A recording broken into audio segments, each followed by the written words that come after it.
Hi everyone, welcome to chem classes. देखो, previous video में हम इलेक्ट्रोलिसिस के बारे में डिटेल में स्टडी कर चुके हैं। आज हम देखेंगे quantitative aspects of electrolysis. Quantitative aspects of electrolysis का मतलब क्या है कि इलेक्ट्रोलिसिस से हम क्वांटिटेटिवली कई चीज़ें हैं जो डिटरमाइन कर सकते हैं। वो किस तरह से कर सकते हैं, किन लॉज के बेसिस पे ये काम करता है, तो आज हम उसी के बारे में डिटेल में स्टडी करेंगे। देखो, इलेक्ट्रोलिसिस क्या है कि ये दो वर्ड से मिलके बना है। इलेक्ट्रोलिसिस एक है electro plus lysis. Lysis word का मतलब होता है ब्रेक डाउन, या फिर कहे डिकम्पोजिशन, यानी टूटना, बेसिकली टूटना, डिकम्पोजिशन। तो क्या है इलेक्ट्रोलिसिस, यानी इलेक्ट्रिसिटी अप्लाई करके डिकम्पोजिशन करना, किसका? इलेक्ट्रोलाइट का। तो वही होता है इलेक्ट्रोलिसिस। इलेक्ट्रोलिसिस हम क्या कहते हैं? It is the process of break down या फिर decomposition of electrolyte when electricity is pass through its molten और एक्वस फॉर्म। तो उसे हम इलेक्ट्रोलिसिस कहते हैं। तो इसके क्वांटिटेटिव एस्पेक्ट्स, यानी क्वांटिटेटिवली हम क्या क्या चीज़ें ड्राइव कर सकते हैं, क्या क्या चीज़ें डिटरमाइन कर सकते हैं फ्रॉम इलेक्ट्रोलिसिस। तो एक साइंटिस्ट आया था माइकल फैराडे। माइकल फैराडे ने कुछ लॉज दिए थे, लॉज जिन्हें लॉज ऑफ इलेक्ट्रोलिसिस बोलते हैं, इन 1833। ठीक है, कुछ दो लॉज दिए थे बेसिकली माइकल फैराडे ने, जिन्हें बोलते हैं Faraday's laws of electrolysis. Faraday's laws of electrolysis. तो आज हम इन्हीं लॉज के बारे में पढ़ेंगे, समझेंगे कि ये लॉज क्या कहते हैं, और फिर कुछ न्यूमेरिकल है एनसीईआरटी के, वो न्यूमेरिकल सोल्व करेंगे। तो आज का हमारा टारगेट सेट हो गया, तो चलिए शुरू करते हैं। तो सबसे पहले Faraday's first law of electrolysis. पहला लॉ क्या है? Faraday's first law of electrolysis. ये क्या कहता है? Faraday's first law of electrolysis एक बार लिख लेते हैं। ये कहता है कि the amount of chemical reaction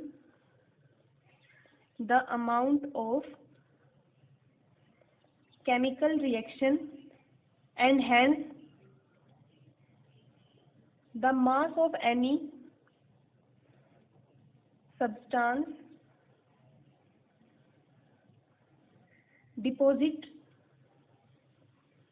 deposited or liberated at any electrode is directly proportional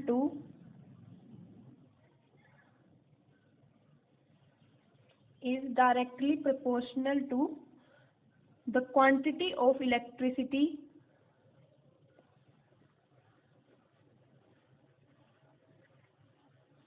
passed through electrolyte.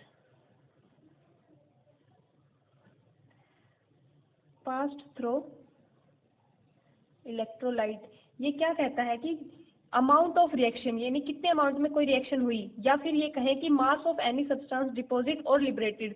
Electrolysis होती है तो क्या होता है? ऑक्सीडेशन होता है, रिडक्शन होता है, कोई गैस लिबरेट होती है, या फिर कोई चीज़ है जो इलेक्ट्रोड पे जाके डिपॉजिट हो जाती है। तो वो कितने मास, उस सब्सटेंस का कितना मास डिपॉजिट हुआ या लिबरेट हुआ किसी भी इलेक्ट्रोड पे, वो डायरेक्टली प्रोपोर्शनल होता है quantity of electricity pass through the electrolyte. मान लेते हैं अगर W gram of substance deposit हुआ है,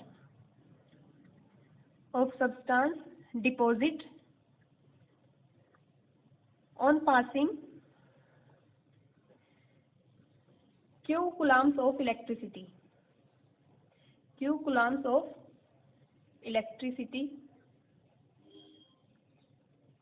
तो क्या होता है कि ये W ग्राम की कितना मास डिपॉजिट हुआ, ये डायरेक्टली प्रोपोर्शनल होता है कि कितनी इलेक्ट्रिसिटी पास की। तो ये था Faraday's first law.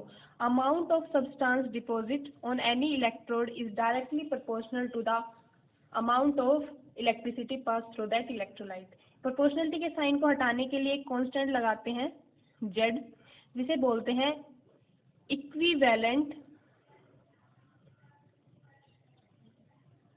Electrochemical equivalent. इसे बोलते हैं इलेक्ट्रोकेमिकल इक्विवेलेंट। देखो, हमें पता है अगर हम करंट एम्पियर में लेते हैं तो वो क्या होता है? Q/T। Q चार्ज, और टी टाइम, कि कितने टाइम के लिए कितना चार्ज पास हुआ, वो होती है हमारा करंट, इलेक्ट्रिसिटी, ठीक है, करंट होता है ये। तो यहाँ से हम क्या कह सकते हैं, ये क्या हो जाएगा, करंट इनटू टाइम। तो ये इसमें पुट करेंगे तो हमारा अमाउंट ऑफ सब्सटेंस डिपॉजिट आ जाएगा जेड, यानी इलेक्ट्रोकेमिकल इक्विवेलेंट मल्टीप्लाई आई मल्टीप्लाई टी। हम ऐसे भी लिख सकते हैं और ऐसे भी लिख सकते हैं, ठीक है। तो ये हो गया हमारा फैराडेज फर्स्ट लॉ की इक्वेशन। इसमें क्या है कि अगर हम करंट को ले ले 1 एम्पियर, करंट ले ले 1 एम्पियर और टाइम ले ले 1 सेकेंड, यानी 1 सेकेंड के लिए 1 एम्पियर करंट पास किया जाए तो क्या होगा, W is equal to Z. तो यहाँ से हम इलेक्ट्रोकेमिकल इक्विवेलेंट को डिफाइन कर सकते हैं। तो इलेक्ट्रोकेमिकल इक्विवेलेंट को कैसे डिफाइन करेंगे, हम लिखेंगे electrochemical equivalent, electrochemical equivalent of a substance is defined as mass of the substance, defined as mass of the substance deposited when a current of 1 ampere is passed for 1 second। 1 second के लिए अगर 1 ampere current pass करे तो कितना amount of substance deposit हुआ, वो होता है हमारा इलेक्ट्रोकेमिकल इक्विवेलेंट। तो ये था हमारा पूरा फैराडेज फर्स्ट लॉ। ये क्या कहता है कि अमाउंट ऑफ सब्सटेंस डिपॉजिट या फिर liberated at any electrode is directly proportional to the quantity या फिर amount of electricity pass through that electrolyte. जितनी ज़्यादा हम करंट पास करेंगे, जितनी ज़्यादा इलेक्ट्रिसिटी पास करेंगे, उतना ही ज़्यादा सब्सटेंस डिपॉजिट होता जाएगा। तो ये हो गया हमारा Faraday's first law of electrolysis.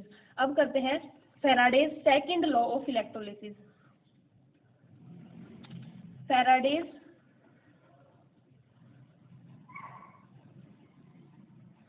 Second law of, दोनों ही बहुत इंपॉर्टेंट लॉ है, सेकंड लॉ ऑफ इलेक्ट्रोलिसिस। इसके अकॉर्डिंग क्या है, ये कहता है, एक बार इसको डिक्टेट कर लेते हैं, लिख लेते हैं इसकी डेफिनेशन, फिर इसको समझेंगे। ये कहता है when the same amount of, when the same amount of electricity is passed through, same amount of electricity is passed through solutions of different electrolytes,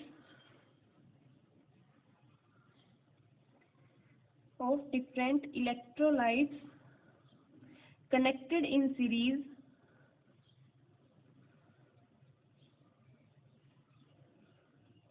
then the weight of substance deposit at electrodes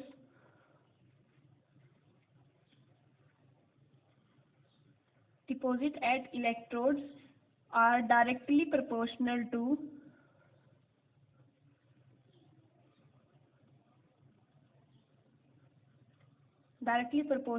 their equivalent weight।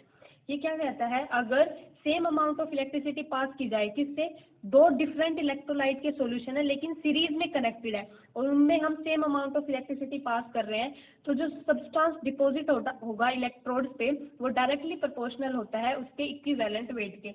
हम देखो एक बार समझने की कोशिश करते हैं कि किस तरह से सीरीज में कनेक्ट होते हैं।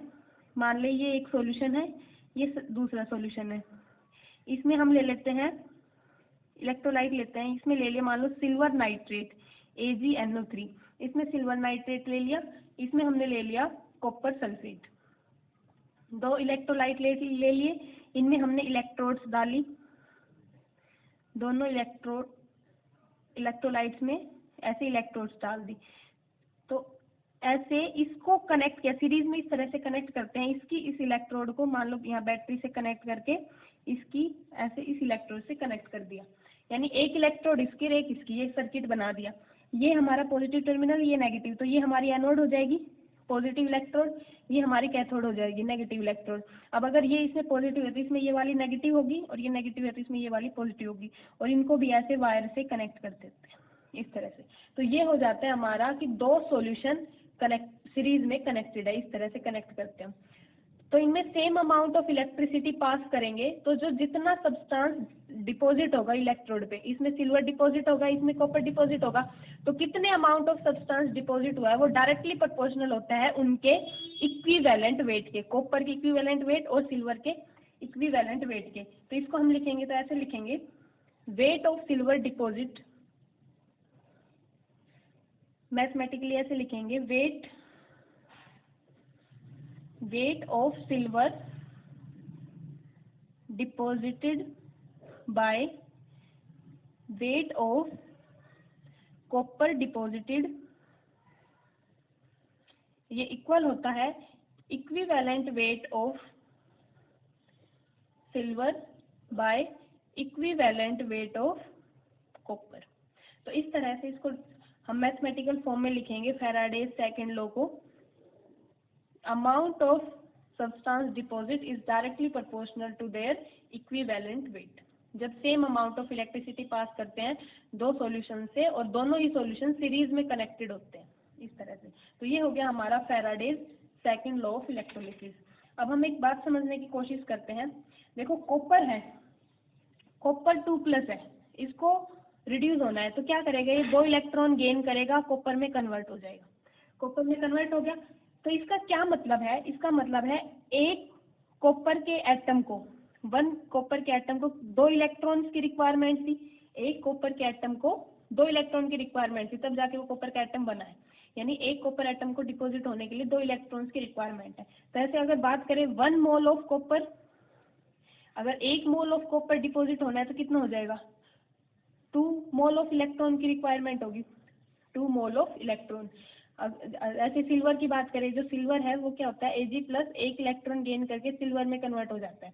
यानी क्या है, एक एटम सिल्वर का, इसको रिड्यूस होने के लिए 1 इलेक्ट्रॉन की रिक्वायरमेंट है। तो 1 मोल ऑफ सिल्वर के लिए यानी 6.022 इंटू 10⁻23 एटम्स ऑफ सिल्वर, यही मतलब होता है 1 मोल का।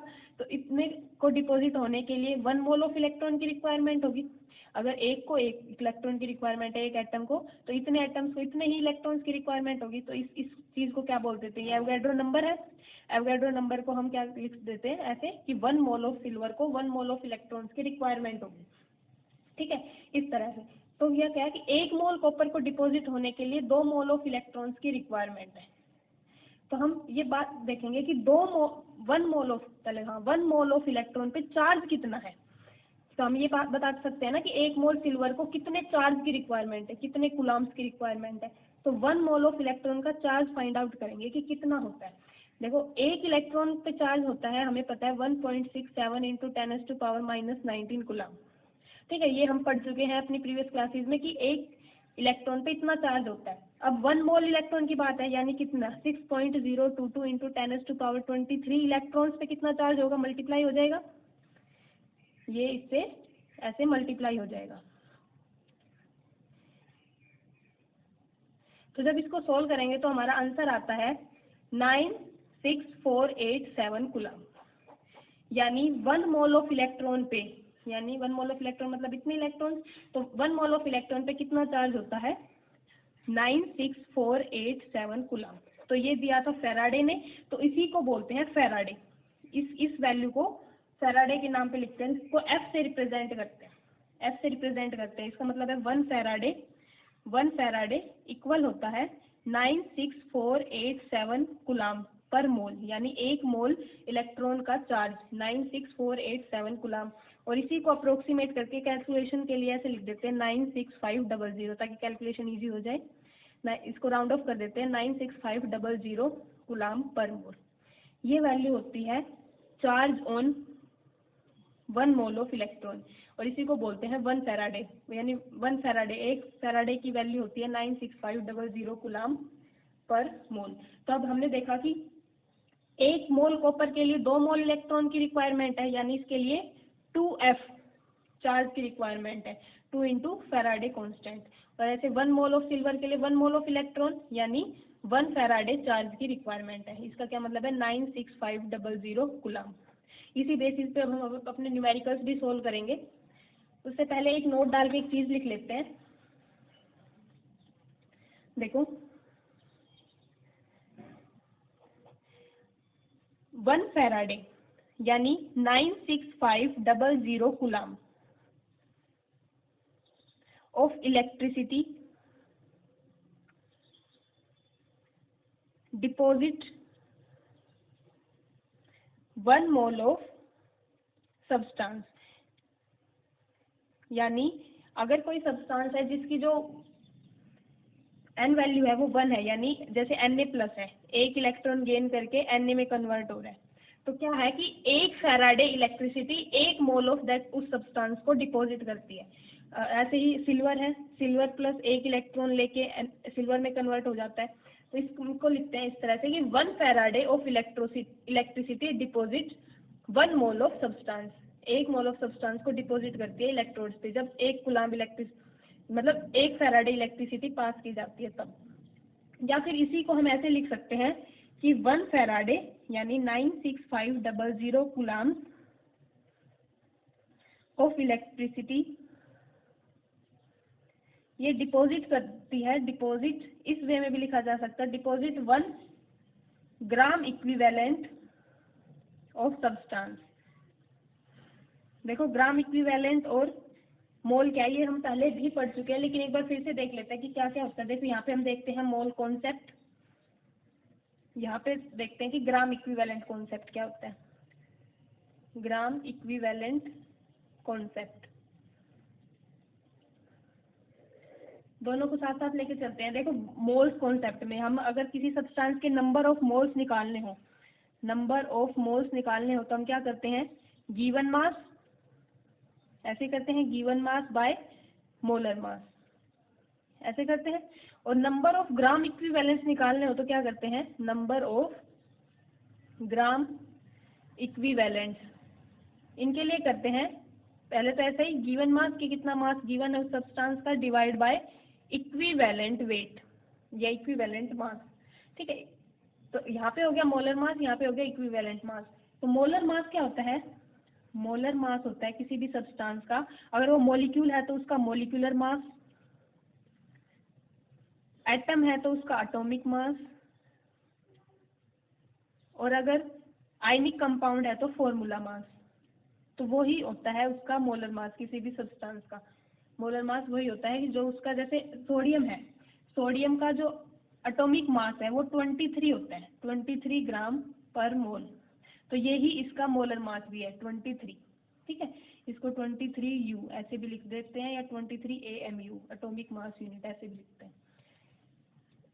और इक्विवेलेंट वेट क्या होता है, इक्विवेलेंट वेट या इक्विवेलेंट मास होता है, ये होता है molar mass divide by number of electrons gain और लॉस्ट, कि कितने इलेक्ट्रॉन गेन किए या कितने लूज कर दिए उतने इलेक्ट्रॉन से उसको डिवाइड कर देते हैं, या molar mass divide by this n factor.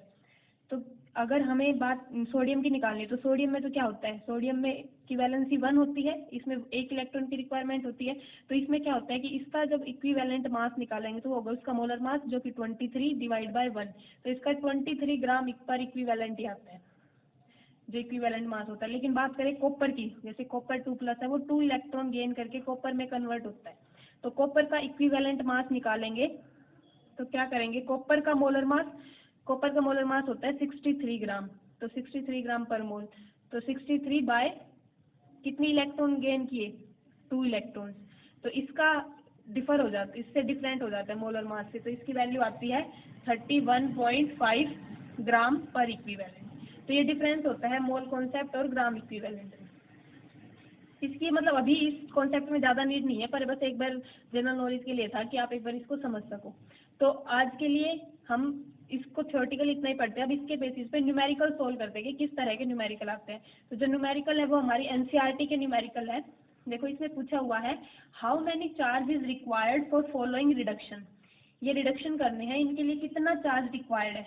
तो पहला करते हैं 1 मोल ऑफ एल्यूमिनियम 3+ को एल्यूमिनियम में कन्वर्ट होने के लिए। देखो ये रिएक्शन लिख देते हैं कि किस तरह से होता है। पहले तो एल्यूमिनियम 3+ है वो 3 इलेक्ट्रॉन लेके एल्यूमिनियम में कन्वर्ट होती है, यानी 1 मोल ऑफ एल्यूमिनियम के लिए 3 फैराडे चार्ज की रिक्वायरमेंट है। ये याद रखना, 1 मोल के लिए जितने इलेक्ट्रॉन इन्वॉल्व होते हैं उस रिएक्शन में, रिडक्शन हो चाहे ऑक्सीडेशन हो, कितने इलेक्ट्रॉन इन्वॉल्व है, कितने इलेक्ट्रॉन इन्वॉल्व है, मान लो n इलेक्ट्रॉन्स इन्वॉल्व है, n इलेक्ट्रॉन्स इन्वॉल्व है रिडक्शन या ऑक्सीडेशन में, तो 1 मोल ऑफ उस सब्सटेंस को डिपॉजिट करने के लिए NF फैराडे इतने कूलाम चार्ज की रिक्वायरमेंट होती है। NF यानी इसमें 3 इलेक्ट्रॉन रिक्वायर्ड है, 3 इलेक्ट्रॉन्स रिक्वायर्ड है इसको रिडक्शन के लिए, 3 इलेक्ट्रॉन्स इसमें इन्वॉल्व है। तो क्या होगा कि 1 मोल ऑफ एल्यूमिनियम के लिए, 1 मोल ऑफ एल्यूमिनियम के लिए 3F फैराडे चार्ज की रिक्वायरमेंट होगी, यानी क्वांटिटी ऑफ चार्ज रिक्वायर्ड कितना हो जाएगा, क्वांटिटी ऑफ चार्ज रिक्वायर्ड ये हो जाएगा 3F यानी कितना 3 × 96500 कूलाम। इसको सोल्व करेंगे तो आंसर आएगा 289500 कूलाम। इसको अगर हम साइंटिफिक नोटेशन में लिखें तो हम ऐसे भी लिख सकते हैं 2.89 × 10⁻1 2 3 4 5 यहाँ पे लगाया है, तो ये प्लस में, अगर हम लेफ्ट की तरफ चलते हैं डेसिमल लगाने के लिए तो पावर है वो प्लस में आ जाती है, तो इतना हो गया 2.89 × 10⁻5 कूलाम। इतने कूलाम चार्ज की रिक्वायरमेंट है इसको 1 मोल ऑफ एल्यूमिनियम को रिड्यूस करने के लिए। तो ये हो गया हमारा पहला। ये बात याद रखनी है, जितने इलेक्ट्रॉन इन्वॉल्व होते हैं तो 1 मोल ऑफ उस सब्सटेंस को रिड्यूस करने में उतने, मतलब उसको डिपॉजिट करने में NF कूलाम इलेक्ट्रिसिटी की रिक्वायरमेंट होती है। अब हम सेकंड करते हैं 1 मोल ऑफ, ये है पर मैग्नेट आयन MnO4 - 2 Mn2+। एक बार इसमें देख लेते हैं कि इसमें हमारा जो मैग्नीज है वो उसकी ऑक्सीडेशन स्टेट निकाल लेते हैं। तो ऑक्सीडेशन स्टेट कैसे निकालते हैं, इसकी मान लेते हैं X है +4, ऑक्सीजन की कितनी होती है -2, और इस पे जो चार्ज है उसको इधर लिख देते हैं -1 चार्ज। तो ये हो गया X - 8 - 1, तो ये हो गया +7, यानी यहाँ पे हमारा मैग्नीज +7 में है और ये रिड्यूस हो रहा है Mn2+ में। मैग्नीज +7 से +2 में जा रहा है, तो कितने इलेक्ट्रॉन की नीड हुई है इसको, 5 इलेक्ट्रॉन है ना। 7 + 7 से +2 में जाने के लिए 5 इलेक्ट्रॉन की रिक्वायरमेंट है, इतने इलेक्ट्रॉन गेन करेगा और ये Mn2+ में कन्वर्ट हो जाएगा। तो इसके लिए क्वांटिटी ऑफ चार्ज रिक्वायर्ड कितना हो जाएगा, क्वांटिटी ऑफ चार्ज रिक्वायर्ड ये हो जाएगा 5F कूलाम चार्ज की रिक्वायरमेंट होगी 5 फैराडे 1 मोल के लिए। 1 मोल ऑफ Mn2+ में जाने के लिए इसको 5 फैराडे चार्ज की रिक्वायरमेंट है, तो हो जाएगा 5 × 96500 कूलाम। सोल्व करेंगे तो आंसर आएगा 482,500 कूलाम, यानी इसको हम ऐसे भी लिख सकते हैं 4.82 × 10⁵ कूलाम। तो ये हो गया हमारा सेकंड पार्ट। अब थर्ड पार्ट करते हैं। 1 मोल ऑफ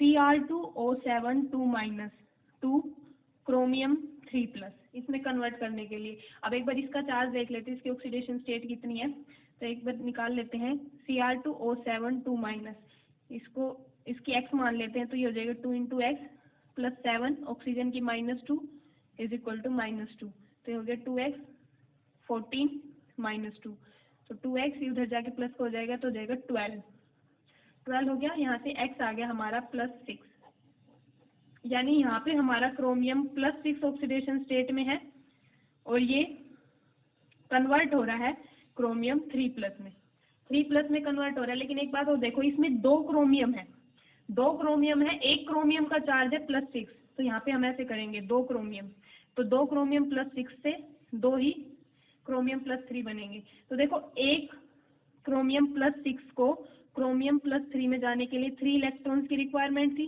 3 इलेक्ट्रॉन्स गेन करेगा तब +3 में होगा, 3 इलेक्ट्रॉन गेन करेगा तब ये +3 में कन्वर्ट होगा।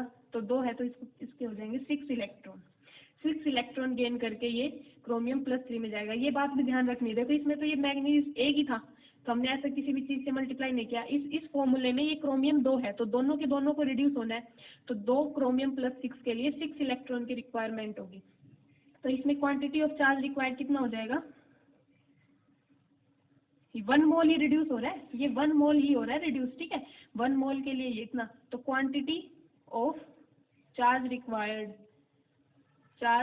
रिक्वायर्ड ये हो जाएगा 6 फैराडे, 6 फैराडे, क्योंकि 6 इलेक्ट्रॉन्स इन्वॉल्व है, तो इसके लिए आ जाएगा हमारा आंसर 6 × 96500। तो इसको हम सोल्व करेंगे तो हमारा आंसर आ जाएगा उतने कूलम, ठीक है, ये सोल्व कर लेना। तो ये हो गया हमारा इसका क्रोमियम का। देखिए इसको सोल्व करेंगे तो आंसर आएगा 57900 कूलम। इसको हम लिख सकते हैं 5.79 × 10⁵ कूलम, ऐसे लिख सकते हैं। तो ये हो गया हमारा। एक और कर लेते हैं, ये इस तरह के न्यूमेरिकल्स होंगे। अब एक इस तरह के भी आ सकते हैं। ये कह रहा है ए सॉल्यूशन ऑफ निकल nitrate is electrolyzed between platinum electrodes using a current of 5 ampere for 20 minutes। 20 minutes है ये एनसीईआरटी का क्वेश्चन है, 3.15 क्वेश्चन एक्सरसाइज का शायद। तो 5 एम्पियर फॉर 20 मिनट्स, तो व्हाट मास ऑफ निकल इज डिपॉजिट एट कैथोड, कितना मास डिपॉजिट हुआ। हमें करंट गिवन है, आई की वैल्यू गिवन है 5 एम्पियर, टाइम गिवन है 20 मिनट्स। तो ये ध्यान से करना है, जब मैं इसको सोल्व कर रही थी, मतलब मैंने ये ध्यान नहीं दिया कि इसमें मिनट गिवन है, मैंने सेकंड से सोल्व कर दिया, तो फिर क्या हुआ कि जो आंसर है वो गलत आ गया। तो तब दोबारा जब ध्यान से पढ़ा तो मिनट था। तो ये बातें आपको जब कोई न्यूमेरिकल सोल्व करो तो बिल्कुल ध्यान रखनी है कि हमें किस यूनिट में कोई चीज़ गिवन है और उसको कन्वर्ट करना पड़ेगा या नहीं पड़ेगा। तो ये बातें बिल्कुल ध्यान से, बिल्कुल मतलब इस तरह की सिली मिस्टेक्स होने की गुंजाइश नहीं होनी चाहिए पेपर में। टाइम है 20 मिनट, तो इसको सेकंड में कन्वर्ट करेंगे तो 1 मिनट में 60 सेकंड, तो 20 में कितने हो जाएगा 1200 सेकंड, ठीक है। ये हो गया हमारा टाइम। तो यहाँ से हमारा चार्ज आ जाएगा I × T, current into time, 5 × 1200, ये 12 5 जा 60 और ये 6000 कूलम, ये आ गया हमारा चार्ज। तो हमें पूछा है कितना मास डिपॉजिट होगा कैथोड पे। तो ये हम कैसे करेंगे, देखो इसमें क्या है, निकल नाइट्रेट है, निकल नाइट्रेट में निकल +2 में है, +2 में है, ये कन्वर्ट हुआ है निकल में।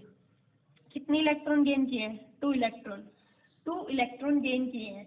तो इसका क्या मतलब है, इसका मतलब है कि 1 मोल निकल के लिए 2 फैराडे चार्ज की रिक्वायरमेंट है, 2 फैराडे कूलम्स की रिक्वायरमेंट है।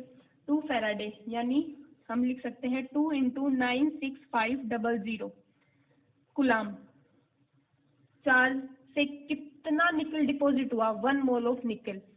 अब हम इसको मास में कर लेते हैं, क्योंकि हमें मास में पूछा है, तो हम ये लिख सकते हैं निकल का मास होता है, एटॉमिक मास ऑफ निकल ये होता है 58.7 ग्राम पर मोल, यानी 1 मोल का मास है 58.7 ग्राम।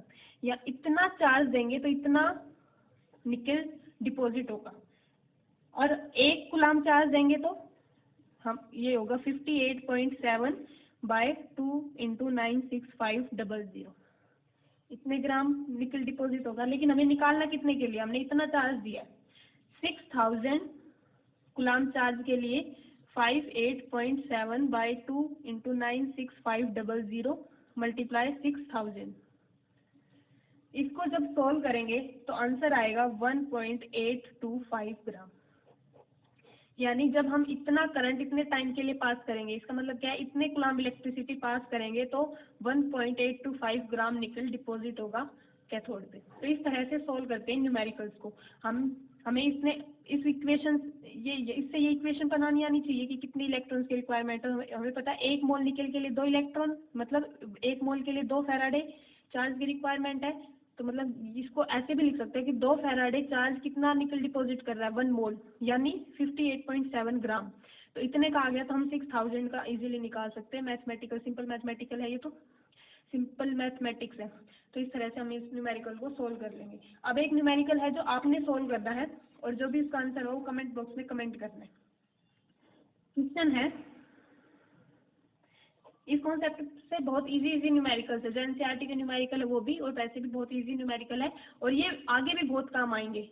जो आपके आईआईटी जेईई या फिर नीट वगैरह में भी इस तरह का जो टॉपिक है वो बहुत इंपॉर्टेंट टॉपिक होता है इलेक्ट्रोकेमिस्ट्री का। क्वेश्चन है, how many grams of chlorine can be produced by the